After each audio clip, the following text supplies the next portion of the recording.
Ya, selamat berjumpa kembali dalam kuliah database lanjutan ya. Jadi pada kuliah database lanjutan ini kita akan mempelajari praktikum ya, praktek menggunakan MySQL, database MySQL yang merupakan database yang cukup dikenal ya, digunakan oleh perusahaan-perusahaan skala kecil sampai skala besar ya, skala industri ya, walaupun gratis gitu ya. Nah, pertama nanti Anda masuk ke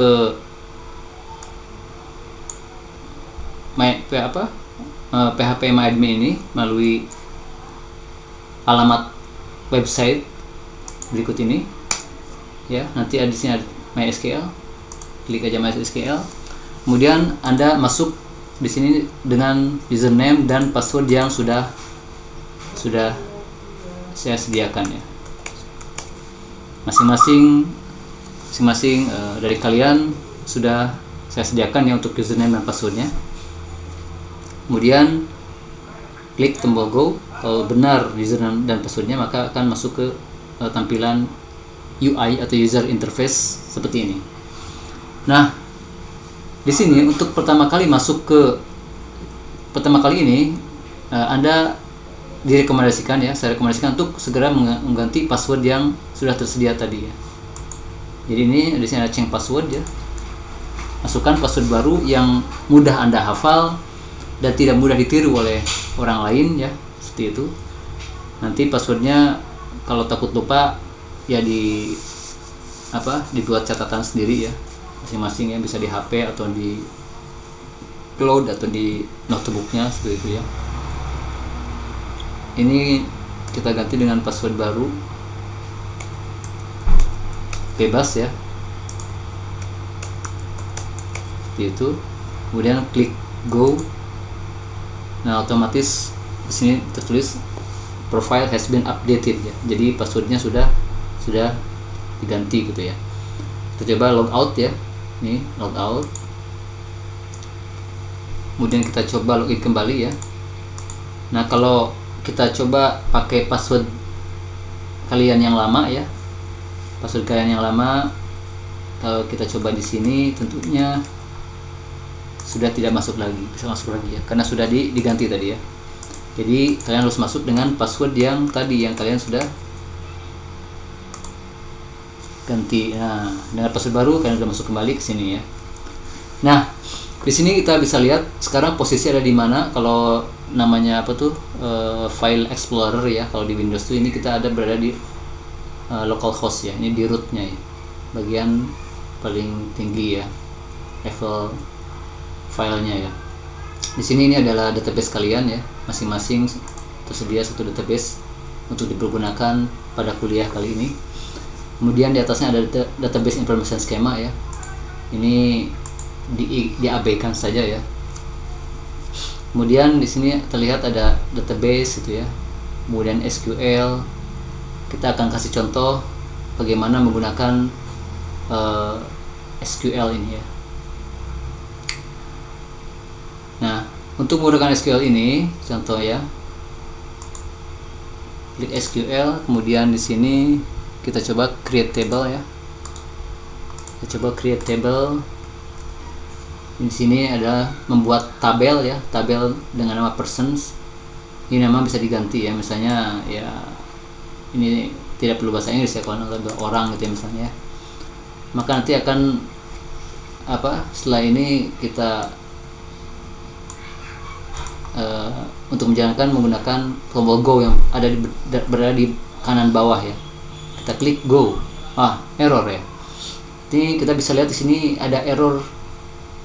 Apa error ini? Kita lihat dari sini SQL query gitu ya. Ini SQL query-nya error tadi. Di sini MySQL mengatakan error kodenya 1046, yaitu no database selected. Jadi database-nya belum dipilih.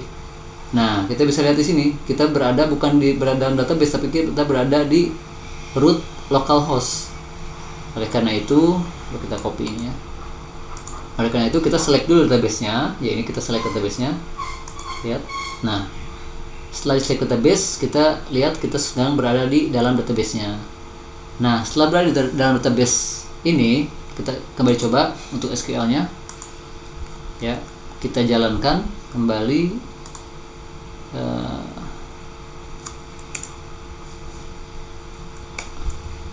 Kita jalankan kembali ini tombol go ini, go gitu, seperti itu.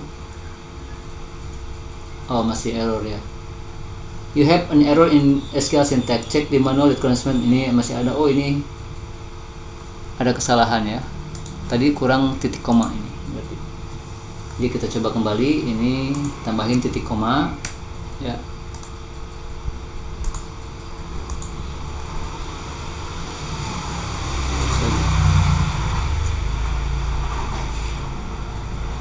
Tutup kurung titik koma seperti itu.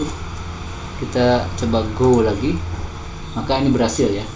Database, di dalam database kita udah masuk tabel namanya orang. Ini kalau kita lihat, diklik di sini, ini orang ini ada person ID, last name, first name, address, city. Ini masih kosong database tabelnya ya. Ini tabelnya masih kosong dan sudah terbentuk di dalam database kita. Seperti itu ya. Kemudian ini untuk menu-menu lainnya teman-teman bisa coba ya. Ini ada menu export ya. Export itu kita bisa mengekspor semua isi dari tabel, maupun kalau ini klik database, di database, maka kalau export dia akan mengekspor tabel ya dari database ini gitu ya, seperti itu ya. Kemudian juga ada tombol import. Import ini jadi tadi kan kita katakanlah kita ekspor data-data yang ada di database kita, kemudian untuk backup ya. Nanti itu di save-nya dalam bentuk biasanya bentuk .sql ya, ekstensi filenya. Nah, nanti filenya itu kita bisa simpan sebagai backup di komputer, atau kita bisa simpan di cloud, di Google Drive misalnya ya, atau di mana saja ya, bisa di HP juga ya. Itu nanti satu saat katakanlah kita mau aplikasikan table yang sama di server MySQL yang lain, maka kita bisa gunakan fasilitas import ya. Jadi saya pilih sini file yang tadi kita udah save misalnya gitu kan, untuk dibaca dan diaplikasikan di server MySQL yang lain misalnya. Ataupun katakanlah karena di sini di database kita di sini rusak gitu ya, data-datanya kita mau kembalikan ke data semula, misalnya kita bisa aplikasikan kembali data yang backupan itu ke database ini, seperti itu. Kemudian di sini SQL ini emang di sini adalah fungsinya untuk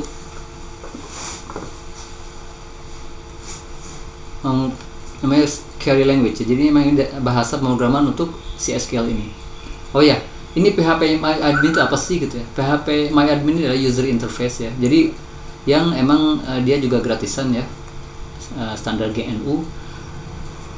Ini untuk membantu kita sebagai user interface, membantu kita untuk mengelola database MySQL kita, seperti itu. Sebenarnya selain PHP MyAdmin ada juga yang lain ya, tapi lebih banyak dikenal oleh para developer itu adalah PHP MyAdmin ini, seperti itu.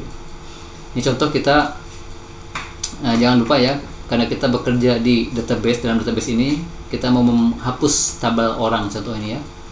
Kita dengan perintah drop, terus kita tulis nama tabelnya. Kita selalu untuk eksekusinya adalah tombol go di bagian kanan bawah. Ini error ya. Jadi ini kurang drop table orang seperti ya. Kemudian klik, di sini akan ada pop up di sini. Apakah Anda akan benar-benar mengeksekusi drop tabel orang? Karena dengan dikliknya oke ini, maka otomatis si tabel orang ini akan hilang seperti itu ya. Nah, dihilang seperti itu. Nah, kemudian untuk hari ini cukup sampai sini dulu ya. Jadi nanti Anda bisa coba-coba terkait menu-menu yang ada di sini gitu ya.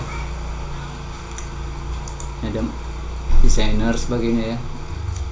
Tapi nanti